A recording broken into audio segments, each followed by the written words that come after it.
Ave Cristo, pelo Espírito Emmanuel, psicografia Francisco Cândido Xavier.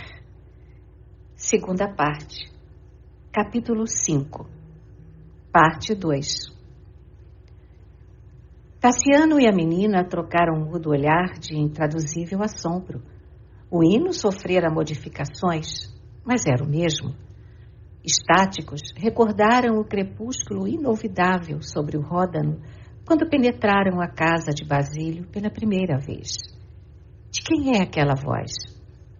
Quando o cântico terminou, o patrício, muito pálido, dirigiu-se a Lúcio Agripa, interrogando: Amigo, por obséquio, podereis algo informar-me sobre a música que ouvimos em vossa propriedade? O interpelado sorriu, bondoso, e esclareceu: Ilustre senhor, a voz é de um menino que canta para uma pobre mãe que agoniza. Quem é essa mulher? Indagou Tassiano com ansiedade. É uma servidora cega que permanece em nossa casa há 3 anos e que faz meses acamou-se, absorvida pela peste de longa duração. Agora está no fim. De semblante marmóreo, o patrício tomou a pequena mão da filha e pediu acesso ao local em que a doente se demorava. Ante aquele olhar suplicante e sincero, Agripa não vacilou. Tomando a frente, guiou os visitantes, entre curtas aleias de arvoredo, até pequenino e arejado quarto nos fundos. A janela aberta deixava escapar as notas harmoniosas de instrumento bem afinado. Tassiano atravessou a porta com o coração precipite. Num quadro que jamais olvidaria, contemplou Lívia, semi-cadaverizada. Ao ouvir ofegante, um menino simpático e humilde, que cantava com veludosa ternura. Lívia! Gritou atônito. Lívia! Lívia! Repetiu Blandina ardentemente. A enferma esboçou um inexprimível sorriso no semblante calmo e estendeu as mãos, murmurando entre lágrimas. Enfim, enfim. O patrício fixou consternado os restos ainda vivos da mulher que ele amara e a cuja afeição se dedicara com fraternal ternura. Os olhos apagados imprimiam amarga vaguidade ao rosto triste, que mais se assemelhava agora à delicada máscara de marfim, emoldurada pelos bastos fios negros da cabeleira que não se modificara. Enquanto Blandina se inclinava, carinhosa, para o leito, ele quis clamar a revolta que lhe lanceava o coração, mas pesada nuvem de dor constrangia-lhe a garganta. Lívia adivinhou-lhe a angústia e, tendo assinalado a presença de Agripa, ensaiou uma apresentação que pudesse aliviar a tensão do momento. Senhor Lúcio, exclamou, eis os amigos que esperei tanto tempo. Deus não permitiu que eu morresse sem abraçá-los pela última vez. Quinto Celso terá doravante, nova família. O dono da casa saudou Tassiano e Blandina e, percebendo que o grupo desejava maior intimidade, retirou-se, cortês, prometendo regressar com Domícia em breve tempo. Foi então que o filho de Varro começou a gemer estranhamente, como se trouxesse uma fera oculta no tórax a soltar medonhos rugidos. E porque Lívia o concitasse a conformação e a serenidade, explodiu em voz gritante e plangente. Por que reencontrar-te assim, num terrível instante do adeus? Ai de mim! Sou um réprobo sob a férrea mão dos gênios infernais. Sou como a tempestade que passa, uivando entre ruínas. Tudo me falhou. Por que me prendi deste modo aos deuses sinistros? Da felicidade só encontrei fumegantes restos. Tentei caminhar no mundo com o desassombro dos meus antepassados e agir sempre segundo o que as tradições me ensinaram de mais puro, mas todas as provações me aguardavam, ludibriando os meus anseios. Sou um fantasma de mim mesmo. Desconheço-me. A morte rondou-me todos os passos. Sou um vencido que a vida constrange a marchar entre os próprios ídolos quebrados. Interrompeu-se o genro de Vetúrio, sufocado nas lágrimas copiosas que lhe corriam pela face.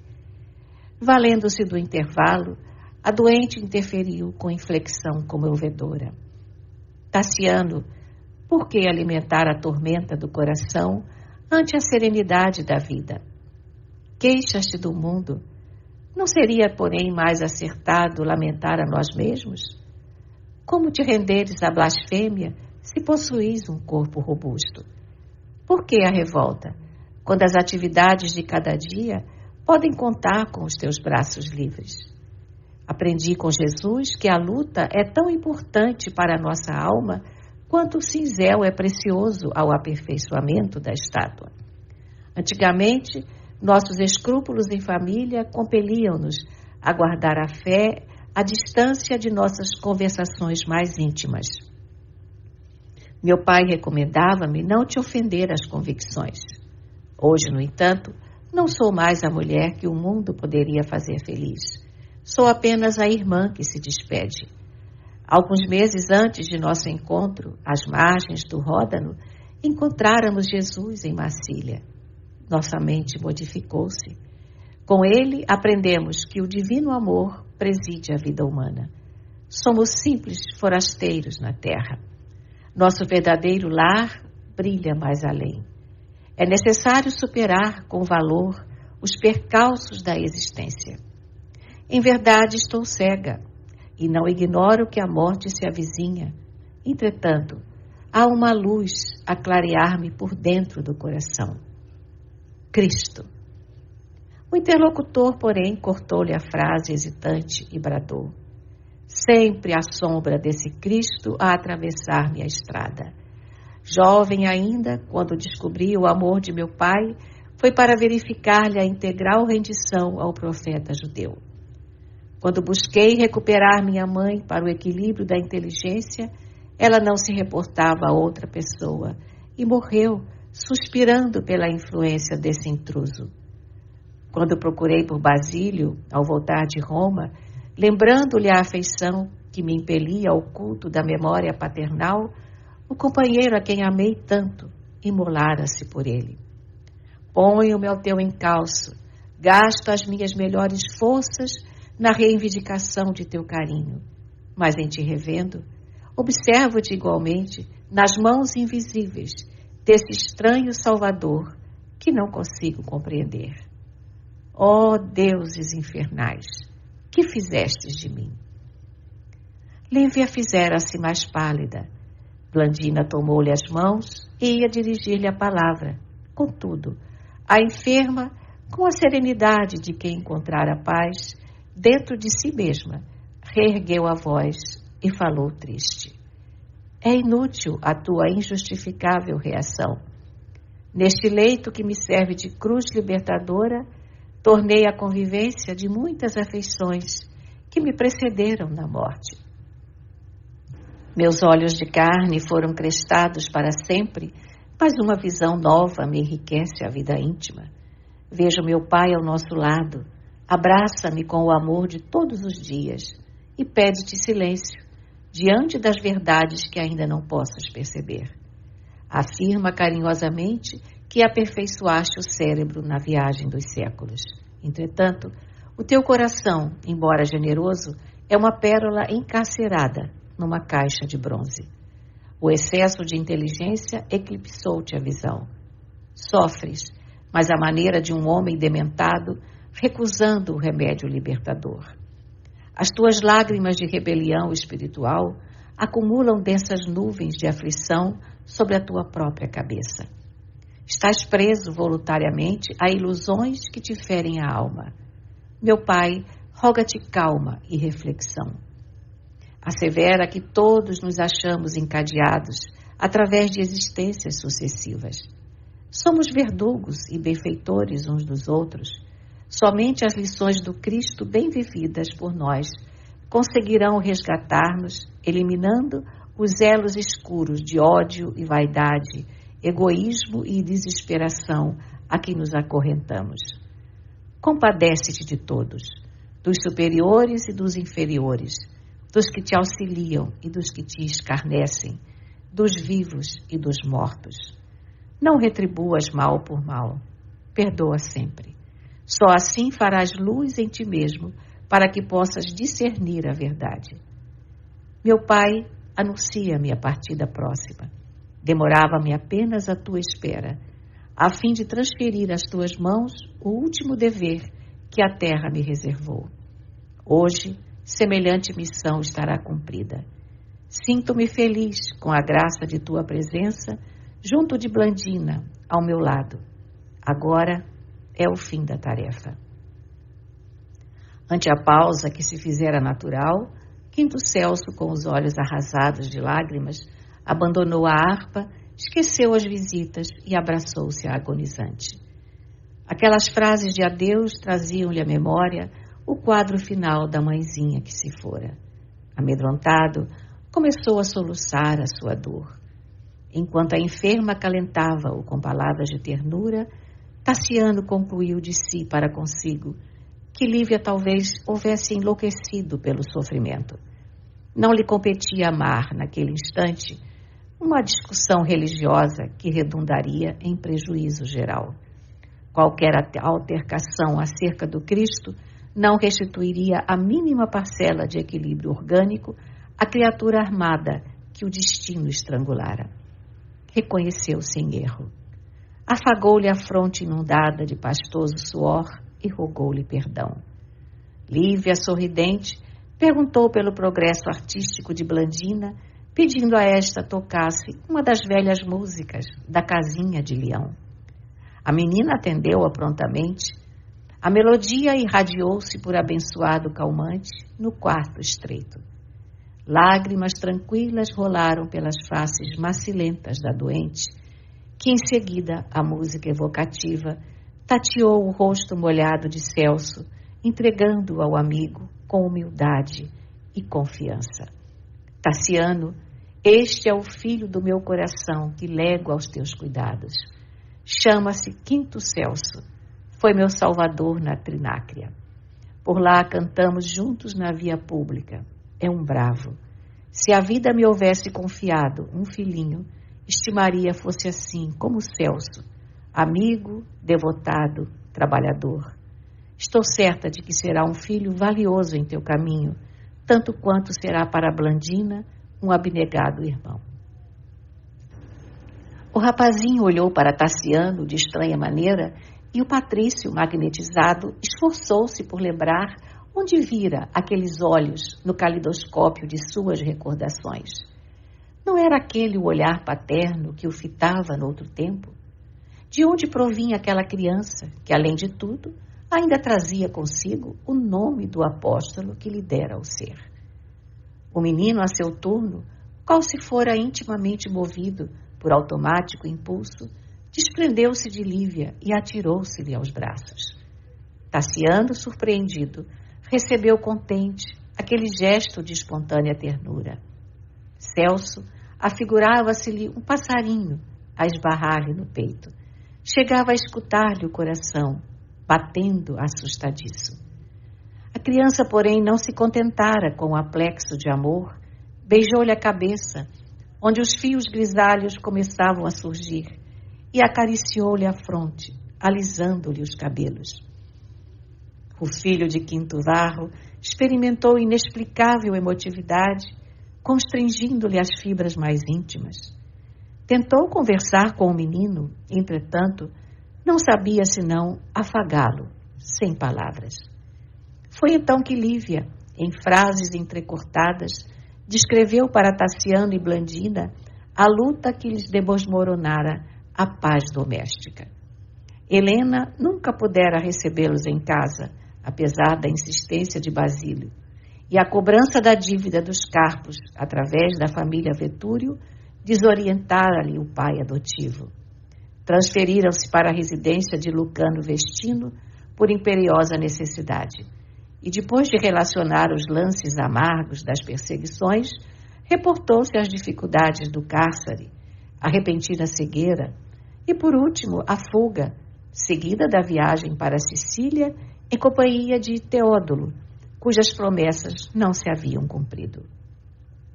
O amigo escutou-a com indizível espanto e revolta.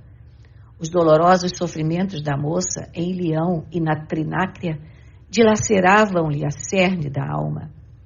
Vislumbrou a escura trama em que se erigia o sacrifício. Afirmou-lhe ignorar o que se passara. Nunca estivera na ilha. Efetuara a regular viagem a Roma, consoante o programa estabelecido, e voltara sem alteração. Helena, contudo, devia conhecer os acontecimentos. Mandaria buscá-la. Extremamente perturbado, veio à rua, e, embora a noite houvesse caído integralmente, expediu um portador à vila distante, rogando à esposa e à governanta viessem ter com ele Blandina em casa de Agripa, alegando urgentes motivos de saúde. Exigiria o pronunciamento da mulher à frente da pobre criatura que jazia semi-morta. Transcorrido algum tempo, Helena e Anacleta chegavam em carro ligeiro e garrido. Recebidas por Tassiano, este falou nervosamente, depois das perguntas que lhe foram desfechadas. Entremos. É um caso de morte próxima. Blandina? Interrogou a matrona aflita. Não. Sigamos. Em breves instantes, o grupo ingressava no estreito recinto. Tassiano indicou a agonizante, cujos olhos mortos vagueavam sem expressão dentro das órbitas, e interpelou-a emocionado. Helena, reconheces a enferma? A senhora estremeceu, e porque esboçasse um gesto silencioso de negativa, o marido acentuou: esta é Lívia, a infortunada filha de Basílio. Nesse instante, Lúcio Agripa e a mulher, que se mantinham atenciosos e desvelados no quarto, demandaram o interior doméstico, recolhendo as crianças para o necessário repouso. Somente aquelas 4 almas, presas ao tremendo destino que lhes era comum, permaneceram frente a frente, como se estivessem convocadas por forças invisíveis às supremas decisões. Helena e Anacleta pareciam galvanizadas na contemplação daquele semblante animado por intensa vida interior. A arpista cega, nas vizinhanças da morte, mostrava as linhas fisionômicas de Emiliano Secundino, o amor que o tempo não apagara no coração da filha de Vetúrio. Lívia, falou Tassiano compadecidamente, apresento-te minha esposa e nossa amiga Anacleta. O rosto da infeliz iluminou-se de profunda alegria. Agradeço a Deus esta hora, exclamou em voz ciciante com humildade. Eu sempre desejei pedir às senhoras me desculpassem a má impressão que lhes causava. Muitas vezes desejei aproximar-me para dizer-lhes do meu respeito e amizade. Entretanto, as circunstâncias não me favoreceram. Aquela voz ecoava no espírito de Helena com estranha ressonância. Por que não se interessara por um conhecimento mais íntimo daquela mulher? Alterou-se-lhe inexplicavelmente o modo de ser. Reminiscências de obscura quadra de sua vida emergiam-lhe em cores vivas dos recônditos da memória. Teve a impressão de que Emiliano ali se achava, em espírito, acordando-a para a realidade terrível.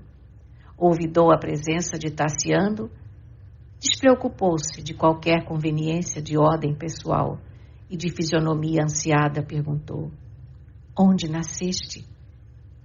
Quem te foi mãe neste mundo? Em Cipro, senhora. A agonizante sorriu com esforço e esclareceu: não tive a felicidade de conhecer minha mãe.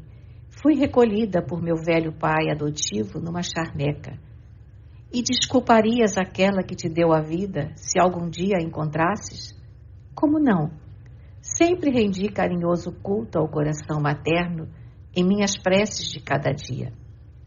A matrona, pálida, trêmula de terror, perante a face nua da verdade, continuou indagando. E se tua mãe te roubasse o esposo, o pai e a própria saúde, impondo-te o escárnio público? Ainda assim, confirmou Lívia sem vacilar, não seria para mim diferente. Quem de nós neste mundo poderá julgar com segurança? Minha mãe, embora me quisesse com todo o amor, talvez fosse obrigada a ferir-me em meu próprio bem. Creio que, em tudo, devemos render graças a Deus. Ante a espantada mudez de Helena, Anacleta avançou para a agonizante com fervoroso interesse. A genitora não te deixou qualquer recordação? Inquiriu a governanta com ansiosa expectativa. Lívia refletiu alguns momentos, como quem buscava forças para conversar, e falou, confirmando. Penso que minha mãe tinha a intenção de encontrar-me, porque me deixou nas rendas do berço um camafeu que meu pai me ensinou a trazer sobre o coração. Anacleta, à frente de Tassiano estupefato, revistou-lhe o tórax e tirou-lhe a joia de marfim em que brilhava a imagem de Cíbele, primorosamente esculpida, e da qual Helena jamais se separava nos passeios com Secundino. Na filha de Vetúrio, mais se acentuara a palidez. Descobrira a própria filha, sobre quem fizera pesar a clava de sua frenética perseguição. Aquela era a flor ressequida dos seus primeiros sonhos. Ouviu de novo, na milagrosa acústica da memória, as palavras que o homem inolvidável de seus ideais femininos lhe falara pela primeira vez. Haviam ele e ela projetado, para o rebento de suas esperanças, o mais belo destino. Por que se tinha metamorfoseado em inferno o paraíso imaginado? Imobilizada pelo pavor, olhos estatelados, notou que as reminiscências lhe materializavam o pretérito no âmago da própria alma. As paredes do quarto desapareceram aos seus olhos. Viu-se novamente menina, no turbilhão de banalidades em que o amor de Emiliano lhe despertara o coração. Obscurecera-lhe o cérebro. Onde estava? Reparou que, em meio das sombras que a cercavam, um homem caminhava a seu encontro. Era ele, Secundino, como na antiga visão de Orósio e como no sonho que a visitara na ilha de Cipro, envolvido ainda nas suas vestes militares e com a destra sobre o peito ensanguentado, a chamá-la gritante. Helena, Helena, que fizeste da filha que te dei? Torturavam-lhe a alma estas palavras, infinitamente repetidas pelos monstros do remorso, em profundo abismo a escancarar-se sob os seus pés. Lembrou que a filha abandonada ali se encontrava ao alcance de suas mãos. Entretanto, por mais estendesse os braços, não conseguia encontrá-la nas trevas a se adensarem ao redor. Somente o rosto de Emiliano crescia, descomunal, ante a sua visão espavorida, e só a inquietante interrogação dele lhe alcançava os ouvidos. Helena, Helena, que fizeste da filha que te dei? Diante de Tassiano e Anacleta, fulminados de assombro, a matrona, com o esgazeado olhar dos loucos, desferiu horrível gargalhada, rodou sobre os calcanhares e correu para a via pública, tomou as rédeas do veículo que a trouxera e partiu em disparada de regresso à vila distante. O marido de Helena solicitou a assistência de Agripa em favor da enferma e, isolando-se com a governanta num trecho do jardim, dela ouviu por mais de 2 horas sombrias confidências em torno do passado e do presente. Tassiano, transtornado, parecia ébrio de ira. Quando Anacleta terminou as amargas revelações, o interlocutor compenetrado, assim de toda a cruel verdade, cerrou os punhos e bradou em voz estentórica. Helena é indigna de respirar entre os mortais. será estrangulada por minhas próprias mãos. Descerá ainda hoje para as horrendas regiões tartárias, onde curtirá bem merecidas penas. Tassiano, Tassiano, soluçava a velha amiga, entravando-lhe os movimentos. Espera, espera. O tempo ajuda a reflexão. O patrício procurava desvencilhar-se quando Lúcio Agripa, com expressão fatigada, abeirou-se deles e notificou: meus amigos, nossa doente descansou por fim. Alanceado duplamente no coração, o pai de Blandina correu ao quarto simples e contemplou o rosto de Lívia, macerado e lívido sob o halo da morte. Angelical serenidade estampara-se na face dela.